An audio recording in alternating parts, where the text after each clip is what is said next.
Hello guys, welcome to the channel book studio. आज हम इग्नू की बीएससी थर्ड ईयर का जो टॉपिक है, सब्जेक्ट है एलएससी 10, इसके चैप्टर 1 को कंप्लीट करेंगे। आपके एग्ज़ाम्स बहुत नज़दीक आ रहे हैं। मैं होपफुल हूँ कि आपको ये वीडियो बहुत मदद करे आपके एग्ज़ाम की प्रिपरेशन के लिए।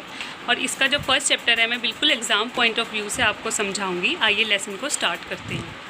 Introduction to chordates. यहाँ पे हमें कोडेट्स के बारे में पढ़ना है। इसके अंदर सबसे पहले आता है आपके पास फाइलम हेमिकोडेट। आइए हम इसके कैरेक्टरिस्टिक्स जान लेते हैं, क्योंकि इसके कैरेक्टरिस्टिक्स ही इम्पॉर्टेंट हैं जो कि पेपर में पूछे जाएंगे। Characteristics of hemichordate. हेमिकोडेट का मतलब होता है, हेमी माने हाफ और कोडा माने कॉर्ड। ये हाफ कॉर्ड वाले ऑर्गेनिजम्स होते हैं। ये सॉफ्ट बॉडीड मराइन एनिमल्स हैं और इन्हें बॉटम ड्वेलर्स के नाम से भी जाना जाता है, क्योंकि ये मिट्टी के अंदर अपना घर बनाते हैं। इनकी बॉडी जो है वो 3 पार्ट्स में बटी होती है, प्रोबोसिस, कोलोर और ट्रंक। जो सिलोमिक पाउच है वो सिंगल होता है प्रोबोसिस वाले एरिया में और पेयर्ड होता है कोलोर वाले रीजन में।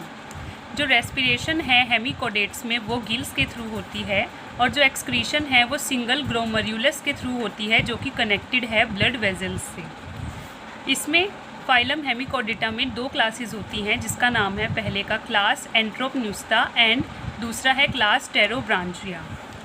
इसके बारे में ज़्यादा पूछा नहीं जाता है, इसीलिए मैंने इसको सिर्फ सिंपली आपको जो क्वेश्चन आएगा उसके हिसाब से मैं ये क्वेश्चन करा देती हूँ। यहाँ पे आपको दिया है list out any 3 characteristics of hemichordata. तो आपने जो यहाँ पे ये हेमिकोडेटा की कैरेक्टरिस्टिक्स पढ़ी हैं, इसी में से आप कोई भी 3 लिख सकते हैं। जैसे कि ये फर्स्ट लाइन मैं आपको दिखा देती हूँ मेरे नोट्स में जो मैंने लिखा हुआ है। कैरेक्टरिस्टिक्स ऑफ हेमिकोडेटा है, ये हेमी माने हाफ है, कोडेटा माने कॉर्ड है, सॉफ्ट बॉडीड मराइन एनिमल्स है, बॉटम ड्वेलर है, बॉडी 3 पार्ट्स में डिवाइडेड है। सिलोमिक पाउच किस रीजन में है? हेमिकोडेटा की दोनों क्लासेस के नाम लिख दीजिए। रेस्पिरेशन गिल्स के थ्रू है, एक्सक्रीशन ग्लोमर्यूलस के थ्रू है। Hemichordata mainly ciliary mucus feeder हैं, सिलियरी म्यूकस फीडर। और ये मल्टीपल गोनेड्स होते हैं हेमिकोडेटा में, जो इनको रिप्रोडक्टिव एफिशिएंसी देते हैं। तो आप हेमिकोडेटा के लिए ये लिख सकते हैं, और ये क्वेश्चन लगभग 7 नंबर में आता है। आइए आगे बढ़ते हैं। अब ये जो दोनों क्लासेस हैं, इससे रिलेटेड सिर्फ एक क्वेश्चन आता है, हम यही तैयार करेंगे। Right 1 major difference between Enteropneusta and Pterobranchia. अब इसका आंसर आपको यहाँ दे रखा है और आपने ये यहीं से याद करना है, क्योंकि ये क्वेश्चन सिर्फ 2 मार्क्स में पूछा जाता है। Taro branches live in a gelatinous tube secreted by them, whereas Anthropogynous live in burrow। कह रहा है कि जो टेरो ब्रांचेस हैं ये जिलेटिनियस ट्यूब में रहते हैं, जिसको ये खुद ही सिक्रीट करते हैं, और जो दूसरे हैं ये बर्रोज़ में रहते हैं। तो ये छोटा सा डिफरेंस है, और 2 मार्क्स में आप इसको आराम से लिख सकते हैं। और अगर आपको एक्स्ट्रा आपके पास टाइम है तो आप अभी इसको यहाँ से रीड भी कर सकते हैं कि ये बडिंग से सेक्सुअल रिप्रोडक्शन बडिंग के थ्रू होता है, प्रोबोसिस ही इनका शील्ड शेप है, एट्सेट्रा एट्सेट्रा। अगर क्वेश्चन आपसे पूछ लिया जाए कि what are the affinities of कोडेट, यानी कि कोडेट की समानताएं क्या हैं एनिलीड्स से, और ये डिफरेंट कैसे हैं, तो मैं आपको फटाफट से समझा देती हूँ। ये बाइलेटरल सिमेट्री के होते हैं, जैसे कि एनिलीड्स भी बाइलेटरल सिमेट्री है और कोडेटा की भी। और इन दोनों में क्या सिमिलैरिटी की है? जो बर्रोइंग है और फीडिंग हैबिट्स हैं, यानी कि ये दोनों गड्ढा खोद कर रहते हैं मिट्टी में, और इनकी फीडिंग हैबिट्स भी सेम है लगभग। डाइजेस्टिव ट्रैक्ट जो है दोनों का स्ट्रेट और ट्यूबुलर होता है। जो similar mode of blood circulation है, जो कि आपको पता होगा ओपन है। सिमिलैरिटीज़ जो हैं वो टॉर्नेरिया लार्वा की इसमें और ट्रोकोफोर की पोलिकाइड्स में सेम पाई जाती हैं। इस तरीके से ये एनिलीड्स से सिमिलर हैं।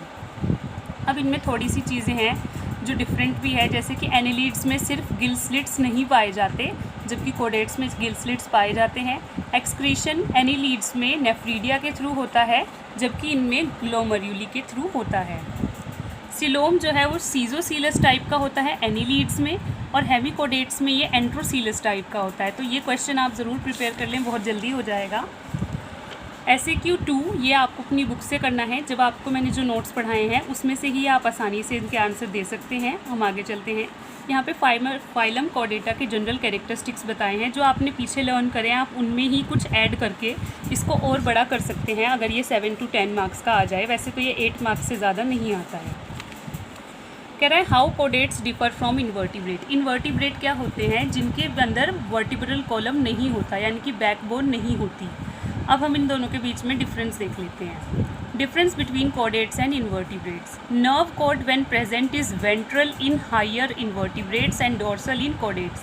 कह रहा है कि जो nerve cord है अगर वो present है तो वो ventral होती है higher invertebrates में और dorsal होती है chordates में।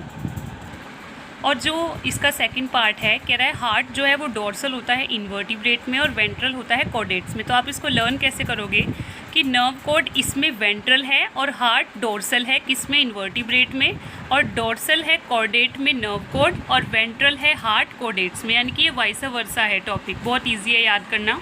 इन्वर्टिब्रेट में एक स्केलेटल स्ट्रक्चर होता है जो प्रोटेक्ट करता है उनके इंटरनल ऑर्गन्स को, लेकिन इनमें एक ट्रू एंडोस्केलेटन नहीं होता। एंडोस्केलेटन क्या होता है, जिसमें बोन और कार्टिलेज दोनों से मिलके कोई सिस्टम बना हो, उसको हम एंडोस्केलेटन कह देते हैं।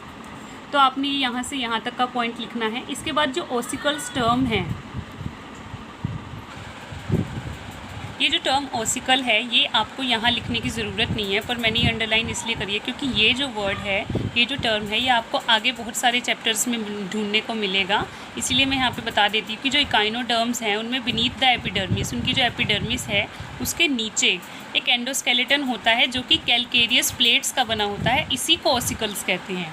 अब हम कॉर्डेट्स की बात कर लेते हैं। कॉर्डेट में एक नोटोकॉर्ड पाई जाती है जबकि इनमें एक स्केलेटल स्ट्रक्चर होता है। नेक्स्ट पॉइंट है initially in lower invertebrates there is a single opening for mouth as well as anus, यानी कि एनस और माउथ इनके लिए दोनों की सेम सिंगल ओपनिंग होती है। Invertebrate lake pharyngeal gill slits but chordate possesses them. Chordate में फेरेंजल गिल स्लिट्स पाई जाती हैं और इन्वर्टिब्रेट में ये नहीं पाई जाती हैं। अब ये जो पैराग्राफ है इसमें जो मैंने ये अंडरलाइन करी है, ये मोस्ट इंपॉर्टेंट क्वेश्चन है इसका, जो कि आपसे पूछा जाता है 1 to 2 मार्क्स में, और ये आपको यहाँ टर्मिनल क्वेश्चंस में भी देखने को मिलेगा कि what are the 4 hallmarks of chordates. तो इसका आंसर है ये उस पैराग्राफ में, the 4 chordate hallmarks are notochord, dorsal tubular nerve cord, pharyngeal gill slits and post anal tail. ये 4 हॉलमार्क्स हैं कॉर्डेट्स के। यहाँ पे आप देख सकते हैं इनको कि इनके अंदर एक नोटोकॉर्ड है, एक डोर्सल नर्व कॉर्ड है, एक पोस्टल टेल है और फेरेंजल गिल स्लिट्स भी इनमें पाए जाते हैं। ये आपने ज़रूर याद करके जाना है। आगे आ जाता है फाइलम कोडेटा, क्लासिफिकेशन ऑफ फाइलम कोडेटा। अब इसको मैं आपको इतना सारा नहीं पढ़ा रही हूँ क्योंकि हमारे पास एग्ज़ाम के अकॉर्डिंग टाइम बहुत कम है, तो मैं आपको सिर्फ मेन क्वेश्चन से ये तैयार करवा देती हूँ। यहाँ पे क्वेश्चन आएगा कि डिफरेंस बिटवीन यूरोकोडेट एंड सिफेलोकोडेट। ये आपको कम से कम 2 मार्क्स में आ सकता है इन दोनों के बीच का डिफरेंस, तो मैं आपको डायरेक्टली वो काम करा देती हूँ। क्वेश्चन आपको यहाँ पे देखने को मिल रहा होगा कि यहाँ पे 2 क्वेश्चन दे रखे हैं। एक तो आपको बता रखा है कि हेमिकोडेटा ने कैसे एडेप्टिव फीचर्स कौन कौन से हैं ये बताने हैं, कम से कम 3। और आपको यहाँ पे भी क्वेश्चन मिल रहा है कि यहाँ पे specialization in anatomy of adult urochords बताइए। तो आप इन दोनों क्वेश्चंस को ऐड करके भी वहाँ पे यूरोकोडेट्स की स्पेशलिटीज़ लिख सकते हैं। और देखते हैं, कह रहे the chief orientating factor which contributed to the success of chordates are the efficient and complex ciliary mode of feeding, large perforated pharynx and active free swimming tadpole larva। ये इनकी सक्सेस के 3 कैसे बताऊँ आपको मैं, ये क्वेश्चन ने क्या डिमांड की है। एडेप्टिव फीचर्स हैं ये तीनों इसके, ये आप लिख सकते हो यूरोकोडेट्स के बारे में। और यहाँ पे आपको बताया गया कि मेन स्पेशलाइजेशन क्या है अडल्ट यूरोकोडेट की, कि इनके अंदर लॉस है कॉर्डेट फीचर का, इनमें नोटोकोड है, नर्व कोड है, सीलोम है और retention of non caudate characteristics हैं एट्रियम और सिफोन। तो आप ये दोनों मिक्स करके इसको यूरोकोडेट्स को बना सकते हो। आगे उसने पूछा है क्वेश्चन में कि सिफेलोकोडेट क्या है, तो सिफेलोकोडेट के बारे में भी हम आपको यहीं से बता देंगे ताकि आपको इजीली आंसर मिल जाए, ढूंढने की ज़रूरत ना हो। सिफेलोकोडेट का क्वेश्चन हैगा कि explain briefly how cephalochordate have adapted to their surrounding. तो आप यहाँ से बता सकते हो cephalochordates are adapted in to their surrounding in an excellent manner. Some noteworthy adaptation are ciliary mode of feeding to the suit sedentary life, streamline body. Streamline body का मतलब होता है कुछ इस तरीके की शेप जिससे कि ये लोग पानी में बहुत आसानी से तैर सकते हैं, पानी इनके ऊपर से ओवरफ्लो होके चला जाता है। Supported by notochord and expanded fins. Fins होते हैं इनके पंख छोटे वाले जो इनको स्विमिंग में बहुत हेल्प करते हैं। जो फेरेंक्स हैं वो ड्यूअल फंक्शन करता है जिनका नाम है रेस्पिरेशन और फीडिंग, यानी कि 2 काम करता है, फेरेंक्स रेस्पिरेशन में भी और फीडिंग में भी हेल्प करता है। जो प्रेजेंस है मल्टीपल गोनेड्स की वो प्रोड्यूस करता है लार्ज नंबर ऑफ गैमीट, जो इनकी रिप्रोडक्टिव एफिशिएंसी को बढ़ा देता है। तो आपने ये सिफेलोपोडेट्स के बारे में यहाँ से और यूरोपोडेट्स के बारे में यहाँ से और यहाँ से लर्न कर लेना है। अगर ये 2 मार्क्स में आएगा तो एफिशिएंटली आप लिख सकते हो। ये मैं आपको समझा देती हूँ, आप चाहे तो इसको रट भी सकते हैं।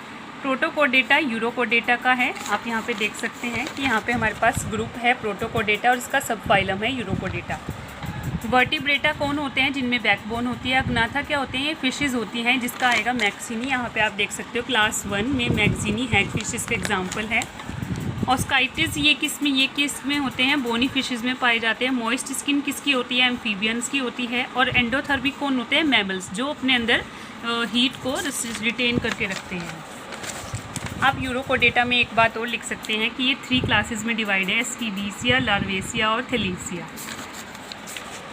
सिफेलोकोडेटा भी हमने पढ़ लिया है। आइए इस चैप्टर को ख़त्म करने की पूरी मैं कोशिश कर रही हूँ, जल्दी से जल्दी हो जाए।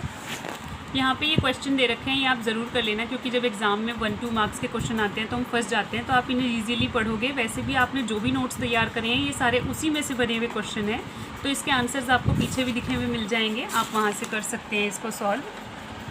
यहाँ पे ये सारे जो चैप्टर मैंने अंडरलाइन कर रखे हैं, आप इनको इम्पोर्टेंट मार्क कर लीजिए, क्योंकि ये ज़रूरी हैं आपको याद करने के लिए। और ये इस एग्ज़ाम पॉइंट ऑफ व्यू से बहुत इंपॉर्टेंट चैप्टर के 2-3 क्वेश्चंस है कि एफिनिटीज़ क्या हैं। होपफुल हूँ कि आपको ये वीडियो बहुत पसंद आई होगी, और अगर आपको ये वीडियो पसंद आई है तो लाइक, शेयर और सब्सक्राइब ज़रूर करें मेरे चैनल को। और मैं आपको बहुत कोशिश करूँगी कि जल्द से जल्द मैं नेक्स्ट चैप्टर्स की भी वीडियो बनाकर आपको हेल्प कर सकूँ इस LSE 10 को तैयार करने के लिए। All the best for your exam. Thank you.